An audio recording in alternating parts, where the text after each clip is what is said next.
Olá, sejam muito bem-vindos a mais um programa de variedades. Valquíria Melnick e você. Na semana do Ano Novo, a gente traz um alerta para as mães, hein? Saiba como se prevenir de um burnout materno. Sim, ele existe, tem tratamento médico, fique atenta.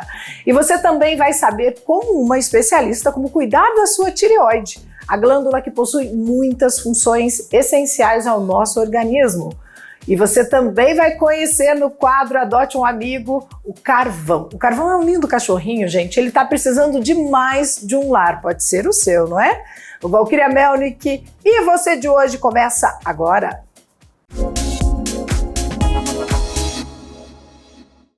E a gente começa falando de um assunto muito sério, hein, que é o burnout materno, onde você perde totalmente o prazer da parentalidade, na relação, portanto, com os filhos. Não tem nada a ver com depressão pós-parto também.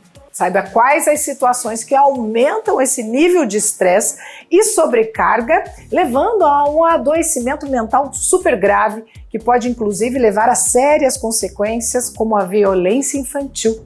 Olha só. E olha só quem está comigo hoje para falar de burnout maternal. É a psicóloga Nicole Amorim. Seja muito bem-vinda, Nicole. Obrigada pelo convite. É um prazer recebê-la aqui. Nós vamos falar de um assunto, olha, que dá curiosidade mesmo. Porque todo mundo já ouviu falar em burnout no ambiente de trabalho, mas burnout parental, especialmente da mãe, né?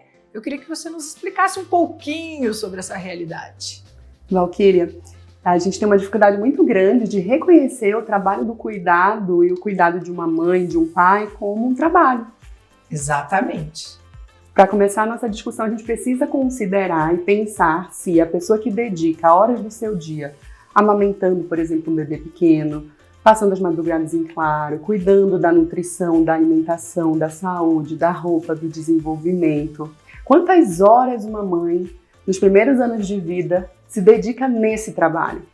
Exatamente, muitas horas, muitas. Quem é mãe sabe disso, né? E mesmo quem não é, acompanha muitas mães e sabe o trabalho que dá. É uma exaustão que chega a se ter, não é isso? Exato, exato. Quando a gente fala de burnout materno, a gente está pensando, assim como o burnout no trabalho, né, o burnout laboral, a gente está pensando em altos níveis de estresse por tempo prolongado. Essa é a definição do burnout. Para que se tenha um quadro de burnout, tem a ver com o estresse, certo? Assim como nas fábricas, no ambiente de trabalho, nas corporações. O burnout materno da mesma forma, porque a função do cuidado com crianças pequenas, por exemplo, é uma função com um nível de estresse muito grande. Você é mãe, deve pensar e lembrar de quando ela era pequena, né? E lembrar o quanto você se estressava não só com o momento atual, mas com o que podia vir a acontecer. Nossa, muito. Até hoje, provavelmente. Até hoje, Por né? isso, por exemplo, o burnout materno ele pode acontecer em qualquer período da vida de uma mulher. Ah, não necessariamente ela é na primeira infância, enquanto se é bebê a criança. Não. Então talvez essa seja a diferença com aquela depressão pós-parto. Exatamente. Há uma dificuldade, pouca formação profissional no Brasil que sabe diagnosticar, fazer a diferença, o diagnóstico diferencial entre o que seria um burnout materno e o que seria uma depressão pós-parto. Sim. Nem tudo vai ser depressão pós-parto. Claro. Alguns casos, principalmente de maternidades solo, mães que têm filhos com condições de saúde grave, mães de crianças atípicas, certo? Autismo num grau elevado de autismo, de nível de suporte elevado, né? Então, tudo isso aumenta o nível de estresse e de sobrecarga, porque a grande maioria das mães dessa geração que a gente está falando hoje, não só elas trabalham em casa, como elas trabalham pelo menos 8 horas fora. Elas também contribuem para a economia do lar, né, financeiramente. Então, há um acúmulo de estresses que pode levar a um adoecimento mental grave. Sim. E no caso, como que você diferencia que a pessoa está com esse burnout, né? Como que os profissionais diferenciam isso, que está com esse burnout materno e não o profissional? Pode ocorrer os dois, tá? Mas o que tem de específico que os pesquisadores trazem sobre o quadro do burnout materno, Valquíria? O burnout materno, você perde o prazer na parentalidade. Então, por exemplo, essa mulher, ela se chamar ela para sair, para ir no cinema, para ver as amigas, para estar com a família, ela tem prazer, ela consegue, né? Mas é um esgotamento e a falta de prazer dentro da relação com os filhos. Sim. Que leva a consequências graves, como, por exemplo, a violência. Com a criança, Com a criança. Caso. O desfecho mais grave é a violência contra a infância. Entendi. Porque o nível de estresse muito elevado leva à agressividade, aumenta os níveis. Se fosse uma depressão, né? Tudo, né? Tudo deixaria a pessoa triste. Tudo, e não só a função de mãe. Exato. O prazer, que a gente chama de anedonia, que é um sintoma típico da depressão maior, está presente em tudo. Então eu perco o prazer de comer, eu perco o prazer de estar com as pessoas, eu perco o prazer de trabalhar. Até de viver. De viver, exatamente. Infelizmente. Exatamente. E já o quadro do burnout é um quadro diferenciado. E hoje em dia, no Brasil, não se fala, agora está se falando bastante, mas é um tema atual, né? Fora, talvez, tenha muitos, como você disse, estudos sobre isso, e há mais tempo, mas aqui, especificamente, é recente, não é? É recente, tem um fenômeno acontecendo, né, que vem de alguns anos para cá, da democratização da saúde mental como um todo, né? Então vai existir aí as redes sociais trazendo mais liberdade de expressão para temas como esse, Sim. né? Então, e a pandemia trouxe esse cenário esmagador para as mulheres que tiveram que conciliar trabalho formal com o trabalho do cuidado. Sim. E a partir da pandemia a gente está colhendo essa onda de saúde mental, de adoecimento mental agora. Percebe? Então agora isso a gente está encontrando nome para algo que começou a ocorrer mais recentemente. Porque na verdade isso sempre existiu, óbvio, só que não se era tratado, não se tinha uma nomenclatura para isso, né? Exato.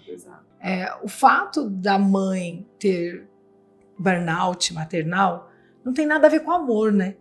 Absolutamente. Então, é interessante, né? Eu já vi você discutindo sobre isso e falando que, né, o ter filho é uma fonte de prazer, Sim. de amor inesgotável, né? Então, muitas vezes a mãe pode se culpar porque está tendo essa crise. Eu queria que você falasse sobre isso um pouquinho, que as mães ficassem mais tranquilas em relação a isso. Você sabe o que é mais curioso? É que essas mulheres que entram em burnout materno são justamente as que mais se dedicam aos filhos, que não conseguem balancear a vida de antes com a vida agora com filhos.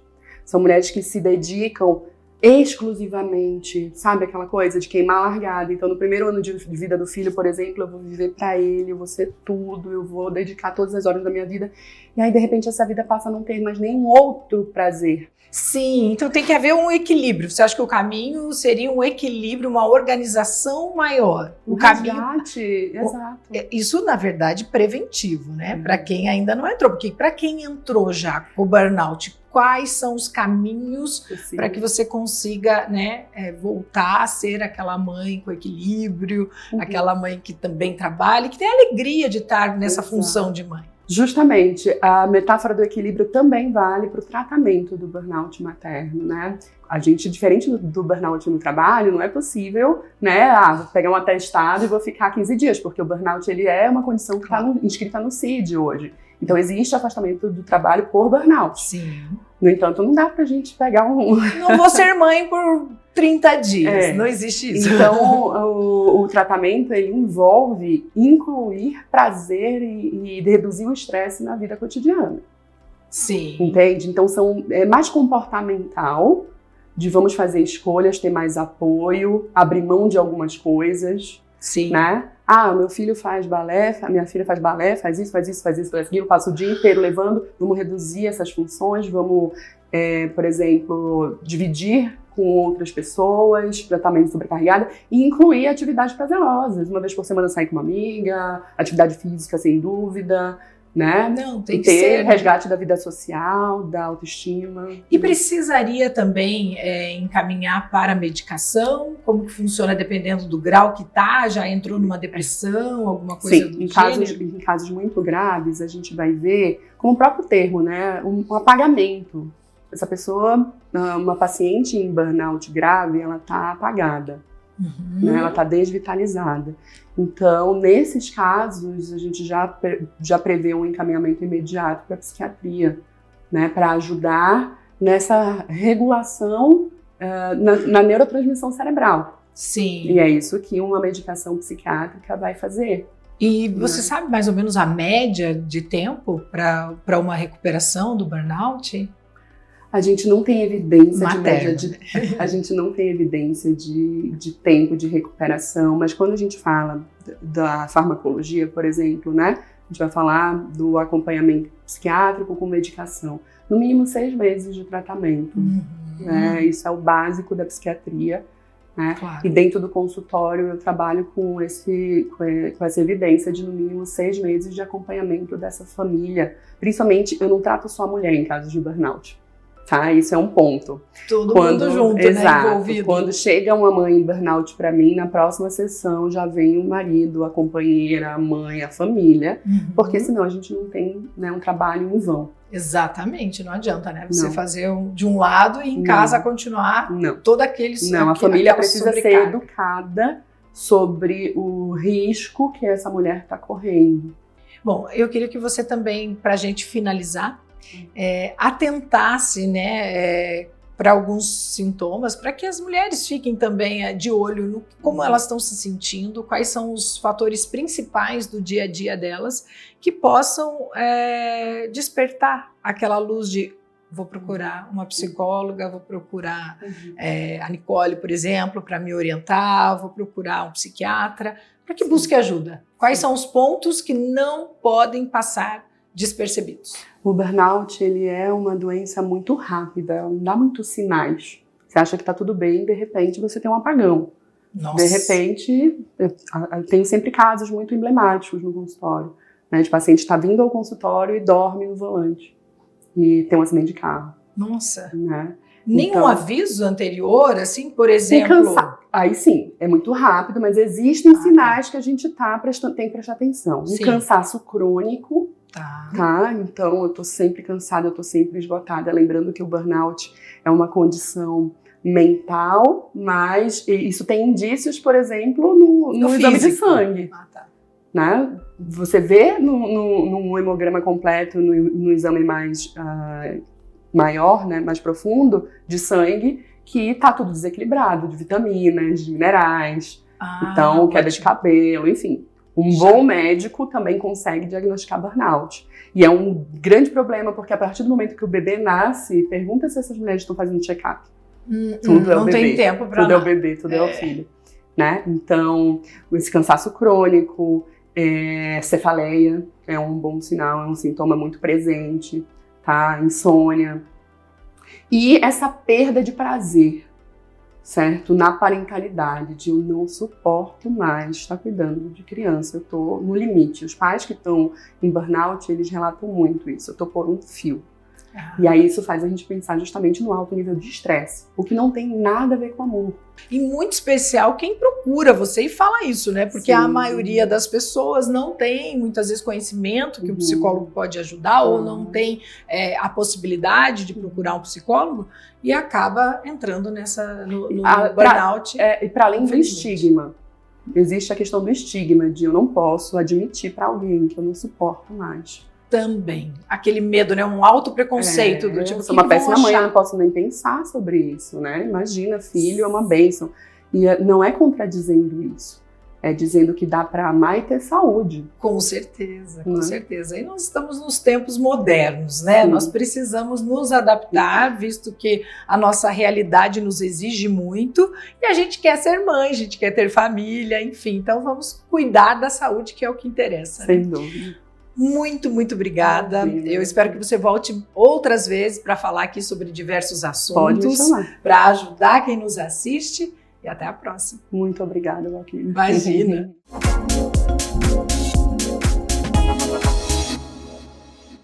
É muito sério, né, gente? Tem que ficar atento aí aos sinais e buscar ajuda imediatamente.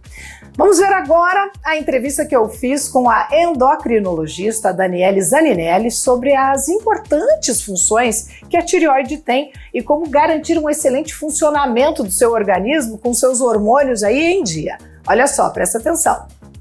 Minha entrevistada hoje aqui é a doutora Daniele Zanielli, ela é endocrinologista. Boa tarde, seja bem-vinda. Obrigada, é um prazer estar aqui. Prazer mesmo, todo nosso aqui. Agora a doutora começa explicando pra gente sobre a função da tireoide, né? Antes de mais nada. Onde que ela se localiza, enfim. Então, a tireoide é uma glândula, está localizada aqui na região anterior do pescoço, logo abaixo dessa cartilagem que é conhecida como pomo de Adão, né? Ela fica entre a cartilagem e essa parte superior do externo aqui. Então, ela não costuma ser visível assim, né? E é palpável geralmente só pelo especialista. Quando ela está muito aumentada, geralmente tem algum problema. Então, é uma glândula relativamente pequena, mas ela tem um grande papel no nosso organismo, né? Ela produz hormônios que funcionam em todas as nossas células, o T3 e o T4, e são eles que ditam o ritmo de funcionamento do organismo.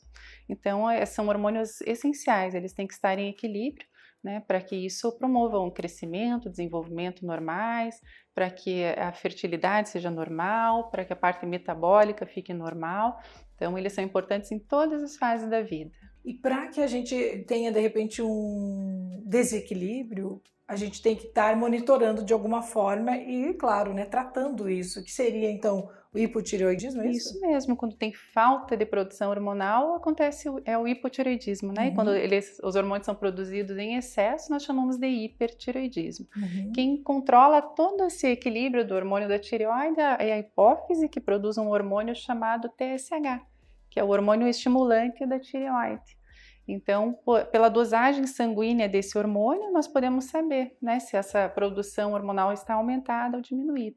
Então, quando a tireoide para de funcionar no hipotireoidismo, a hipófise manda estímulo, né, para a tireoide através do TSH. Então, no exame de sangue vai ter o aumento do TSH. E o que leva a esse aumento ou a diminuição? Quais são as causas disso? Então, a principal causa do hipotireoidismo, que é o distúrbio mais comum, é autoimune. A gente chama de tireoidite de Hashimoto. Ninguém sabe ao certo por que acontece, né? Ele tem, assim, uma tendência genética, então às vezes tem mais casos na família.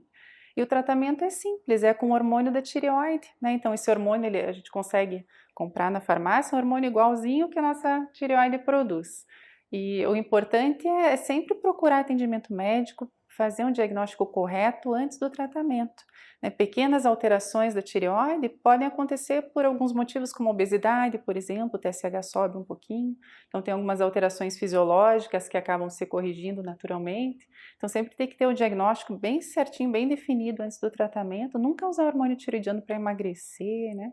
O aumento do hormônio no organismo sem a necessidade dele pode levar a perda de massa muscular, perda de massa óssea, arritmias cardíacas. Então, o tratamento é simples, desde que seja bem orientado e com acompanhamento médico. Sim, né? Nada por conta própria, até por conta das consequências aí.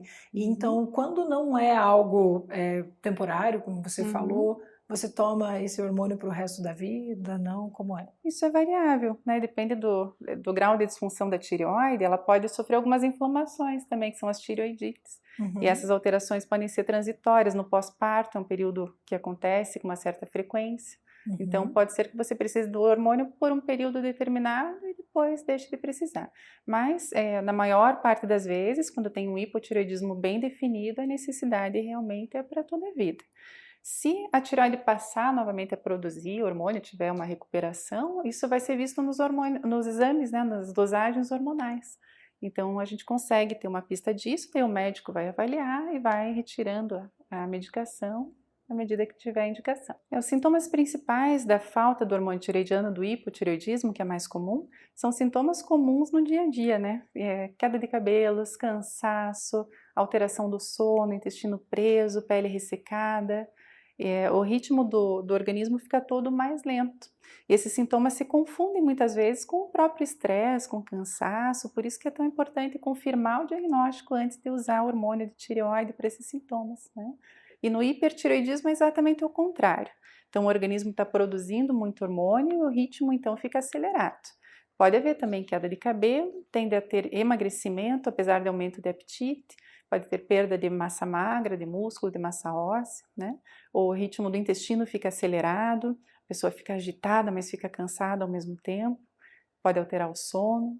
Então, são muitos sintomas, né, desconfiando, então a gente vai fazer também o exame da tireoide, o exame de sangue, que é o TSH, o T3, T4 livre, né, que a gente dosa.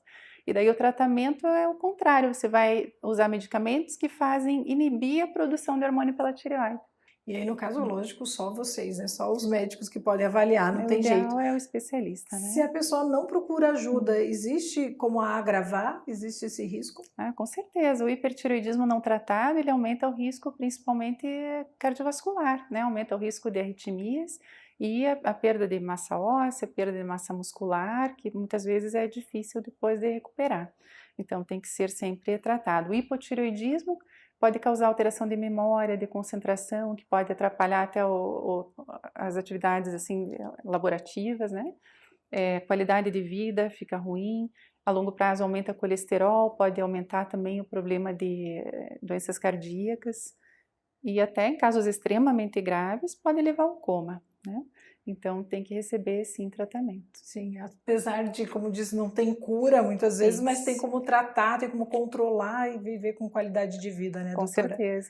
Eu queria que você comentasse sobre aquele autoexame que a gente faz para determinar nódulos, né, na tireoide, para até não ficar tão assustado em casa, né, em relação a alguns tumores que muitas vezes são benignos. Eu gostaria que você falasse um pouquinho. Hoje é muito comum descobrir nódulos na tireoide, até por exames feitos por outros motivos, né, na região do pescoço, e as pessoas se assustam muito com isso, né? Então é importante dizer que a maior parte das pessoas vai ter em algum momento algum nódulozinho da tireoide, que geralmente deve ser encontrado só com ecografia. Na palpação a gente só pega aqueles nódulos maiores, né? Mas a grande maioria é benigna. Então, como tentar procurar isso sozinho em casa, né? Para ver se tem algum nódulo maior. Então, a gente chama do autoexame da tireoide. Como eu falei, ela fica aqui na região anterior do pescoço. Então, o exame é feito de uma forma bem simples. Você precisa de um espelho, um copo d'água, toma um gole de água na frente do espelho e observa um movimento, né, aqui na região da tireoide.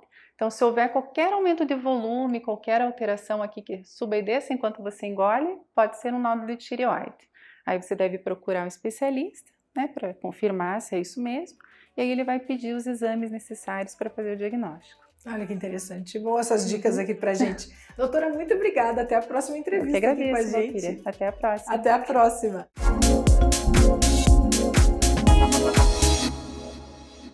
Como pode, né, gente? Uma glândula tão pequena com tamanha importância para o nosso organismo.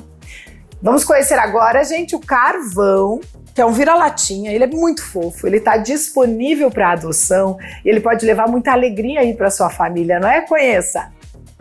Olha só, pessoal, quem está com a gente aqui essa semana, as duas celebridades, que é a Carla Negochadli, que é presidente do Instituto Fica Comigo, e trouxe essa estrela aqui, que é o carvão, né? O carvão. Sejam bem-vindos. Obrigada. Ô, Carla, conta pra gente a história desse cão maravilhoso, que pode ser o seu, né? Ele que vai fazer aí parte da sua família daqui a pouco. Eu já fiquei com vontade de adotar, eu só não levo esses cachorros aqui, gente, porque eu já tenho os meus adotados e não tenho mais espaço. Mas olha, eu já tô pensando em onde cabe 2, cabe 3, né? E você mora em apartamento, Mora em né? apartamento. E é grande um deles também. Sim, ele é bem grande. Vai, conta pra gente a história desse maravilhoso aqui. Que lindo que ele é, hein? Ele é bem esbelto, é bem altinho assim, né? E ele é um bebê. Ele é um bebê? Ele é um bebê. Ah. Ele vai fazer 1 ano dia 23 agora de dezembro. Olha! E esse pelo dele brilhante desse jeito. Olha, gente, que lindo que ele é. Filho. Gente, eu acho os cachorros pretos os mais bonitos, na minha opinião, assim. Sim. Todos são lindos, maravilhosos. Sim. Mas os pelos dele, eu sei porque eu tenho um preto, né? Eles brilham mais. Você não Sim, sente isso? sim. Parece que é que nem cabelo, né? Mulher de cabelo preto normalmente É tem verdade, aquele brilho é verdade. muito maior do que loiro, né? Então eu acho lindo, lindo, lindo, lindo. E ele tá muito bem tratado. Como que é a história? Como é que ele foi parar lá no instituto? Umas colegas resgataram a mãe dele, que já estava prenha na rua, né? Então ela ficou internada porque ela não estava bem, né? Tadinho. E eles acabaram nascendo lá na nossa clínica no dia 23 de dezembro do ano passado. E alguns infelizmente foram a óbito, né? Porque ela já estava doentinha, né? Sim. Mas o carvão conseguiu sobreviver. Dos 3 que sobreviveram, ele é o único que não conseguiu uma família, justamente Ainda. por ser preto. Sério? Não, ainda, né, gente? Porque ainda tem esse tipo de preconceito com... Meu Deus do céu, não é possível, né, gente? Porque é a coisa mais linda do mundo, a coisa mais linda. E, aliás, são os que menos dão trabalho também, né? Exatamente, né? Esses cães, normalmente a gente... É um vira-lata, né? Parece um cachorro de raça, Sim. mas é um vira-lata. Eu sou apaixonada por vira-lata também. Parece... Não sei se eu tô enganada, Carla. Eles são tão gratos. Sim. Eles passam isso, né? Principalmente quando a gente adota um vira-lata, eles...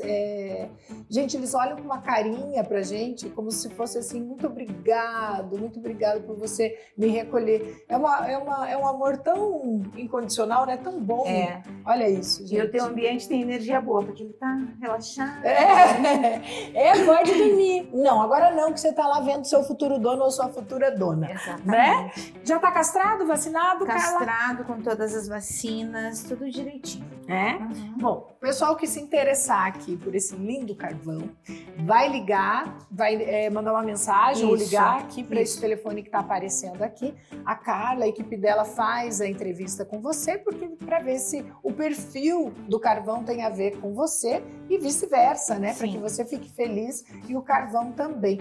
Carla, muito obrigada. Obrigada a você. Feira essa semana de novo? Sim, todos os finais de semana, aos sábados, nós temos evento de adoção. Isso. Na Mateus Leme, né? Então, das 10 às 16 horas. Mateus Leme, 3642. Será um prazer, né? Eu costumo ir lá, né? Talvez a gente não se encontre porque eu não fico o dia inteiro, mas eu gosto de ir lá. Então, quem sabe a gente se encontra e olha, vai ser um prazer ver você levando um desses bichinhos para sua casa. E por que não o carvão, de repente, né?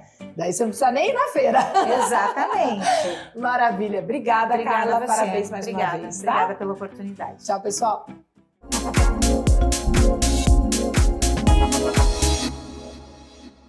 Que lindo, né, gente? Mande então um WhatsApp agora para adotar o carvão. Olha só, no 41 99658 9335. Você vai amar o carvão, gente. O Valquíria Melnick, você de hoje vai ficando por aqui. Muito obrigada pela sua companhia mais uma vez no nosso programa da Rede TV Paraná. Um maravilhoso ano de 2024 para você, não é? Com muitas realizações, paz, saúde e prosperidade. Um grande beijo, fica com Deus e até o próximo programa. Tchau, tchau!